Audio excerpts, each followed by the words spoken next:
বুকে মাথা দিয়ে আমি বারবার এইভাবে দেখি আমার স্বামী বেঁচে আছে কিনা। মানে কান বুকের উপর কান লাগায় আপনি শুনেন যে নিঃশ্বাস চলতেছে কিনা। হ্যাঁ।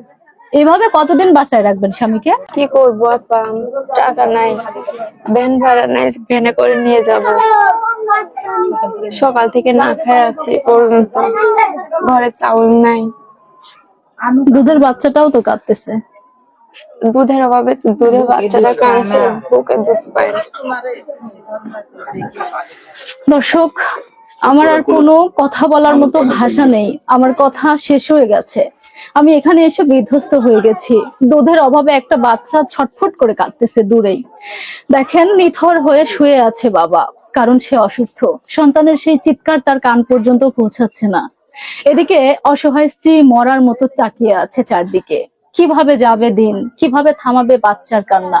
এদিকে অসুস্থ স্বামী হয়তোবা কোনো একদিন বিদায় নিয়ে পৃথিবী থেকে এভাবেই চলে যাবে। সেদিন এতিম হয়ে যাবে তার কোলের ফুটফুটে বাচ্চাটা এবং বিধবা হয়ে যাবে বোনটা। এমত অবস্থায় আপনারা ভিডিওটি বেশি বেশি শেয়ার করেন। অত্যন্ত মানবিক একটা পরিস্থিতি।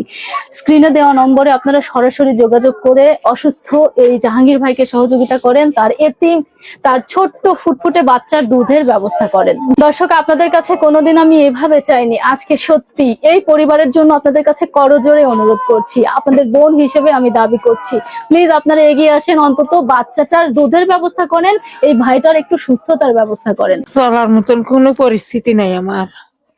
একটা মেয়ে বড় হয়ে উঠেছে, বেটাটা আল্লাহ একটা বেটা দিছে, আমার এত কষ্ট সহ্য করতে পারিনি। আপনারা 10 জন আপনার বিবাহে ধর্মের পুর যেটা হয় আপনারা কইরেন, আমার বেটাটার জান ভিক্ষে দিক আল্লাহ। আমি বেটা বাঁচা দিলে আল্লাহ, আমার কিছু লাগবে না, আমার বেটা বাইসে থাকলে। দর্শক, আমার কিছু সন্তান দরকার হচ্ছে আল্লাহর দেয়া পৃথিবীর শ্রেষ্ঠ নিয়ামত। সেই বস্তুটাই সব থেকে ভারী, যেই কাঁধে সন্তানের লাশ থাকে। এই পরিবারটার কাছে কিন্তু একই রকম হয়ে গেছে। মরে গেলে তাও একটা কথা থাকে যে মারা গেছে। প্রিয় ভাই, এভাবে বেঁচে থেকে সন্তানকে প্রতিনিয়ত মৃত্যুর সন্ধিক্ষণে যাওয়া মা কোনোভাবেই বিষয়টা মেনে নিতে পারে না। অন্যদিকে জীবনে যাকে ভালোবেসে, যার জন্য, যার হাত ধরে সবকিছু বিসর্জন দিয়ে নতুন করে বেঁচে থাকার স্বপ্ন দেখেছিলেন, সেই সহধর্মিনী স্ত্রীও যেন অনেকটাই নির্বাক হয়ে গেছে।